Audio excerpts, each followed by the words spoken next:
আলামিন দুইজন বান্দাকে সৃষ্টি করেছেন কুদরতি কায়দায়, আর বাকিগুলো সৃষ্টি করেছেন একটা বিশেষ রাস্তায়, একটা বিশেষ গতিতে, একটা বিশেষ পদ্ধতিতে। হযরত ঈসা আলাইহিস সালাতু ওয়াস সালামকে আল্লাহ পাক সৃষ্টি করেছেন বিনা বাবে। কথা বলেন না কেন? মা আছে কিন্তু বাপ নাই, মা আছে বাপ নাই। কুদরত কার? আবার হযরত আদম আলাইহিস সালাতু ওয়াস সালামকে আল্লাহ পাক সৃষ্টি করেছেন বাপও নাই মাও নাই। কুদরত কার? আল্লাহর কুদরত। এছাড়া আর যত বান্দা আল্লাহ পাক সৃষ্টি করেছেন একটা বিশেষ গতিতে, বিশেষ পদ্ধতিতে সৃষ্টি করেছেন। আমরা সকলেই দুনিয়ায় আসছি কার মাধ্যমে? আব্বা এবং আম্মার মাধ্যমে। কথা বলেন না? কথা ঠিক না?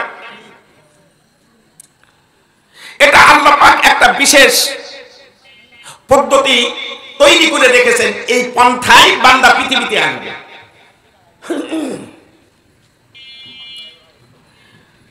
তো আল্লাহ পাক কোরআনে বলতেছেন ওয়াকাদা রাব্বুকা আল্লা তা'বুদু ইল্লা ইয়াহু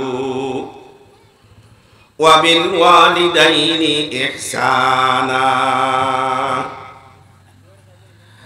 আল্লাহ পাক ফয়সালা দান করেছেন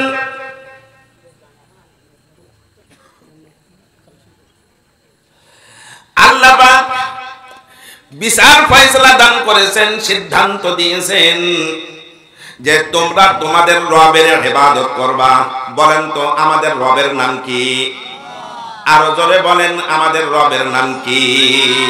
আল্লাহ। ওয়াকাদা রাব্বুকা আল্লা তা'বুদু ইল্লা ইয়াহু।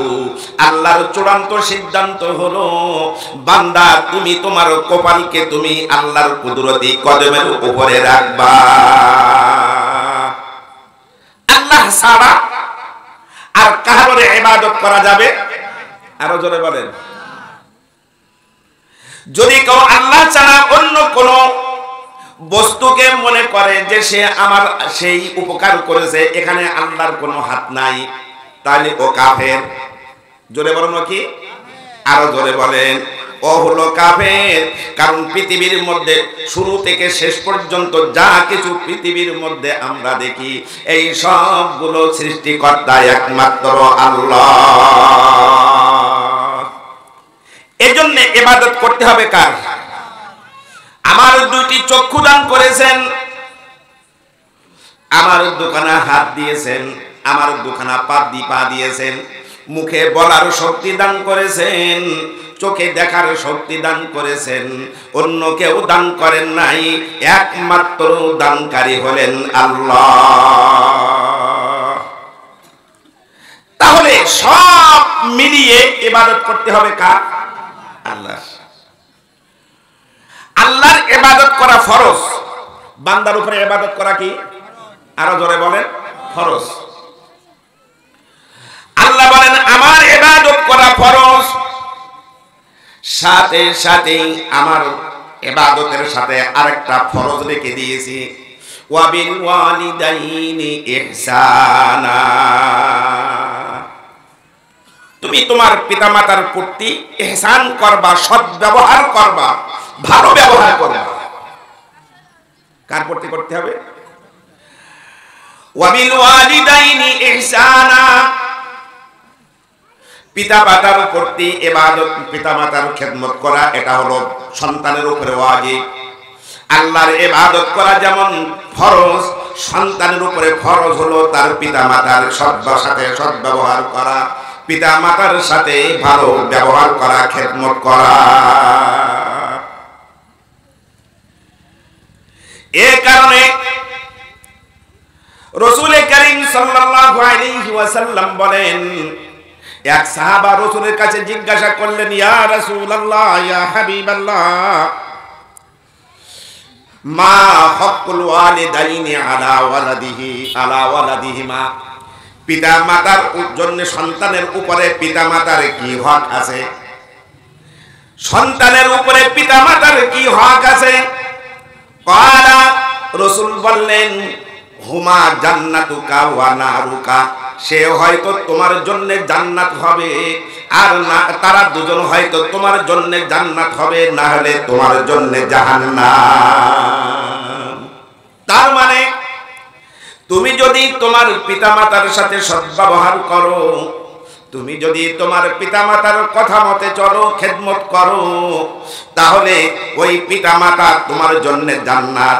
পিতা হাত উঠিয়ে দোয়া করবে, মা হাত উঠিয়ে দোয়া করবে, আল্লাহ আমার এই সন্তান দেখুন আমারে খেদমত করে, আল্লাহ ওর দুনিয়ার মুসিবতগুলা দূর করে দিও। আর সাথে সাথে আল্লাহ ওই সন্তানকে তুমি নেককার বান্দার মধ্যে কবুল করে নিও। সুবহানাল্লাহ।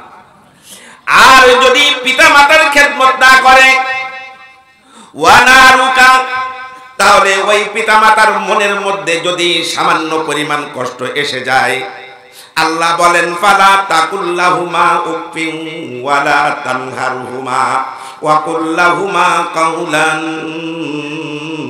কারীমা। খবরদার তুমি তোমার পিতা মাতার সাথে এমন ব্যবহার করবা না, এমন আচরণ করবা না, এমন ব্যবহার তুমি করবা না যে পিতা মাতা মনে কষ্ট নিয়ে উফ শব্দটি বাহির করে ফেলে।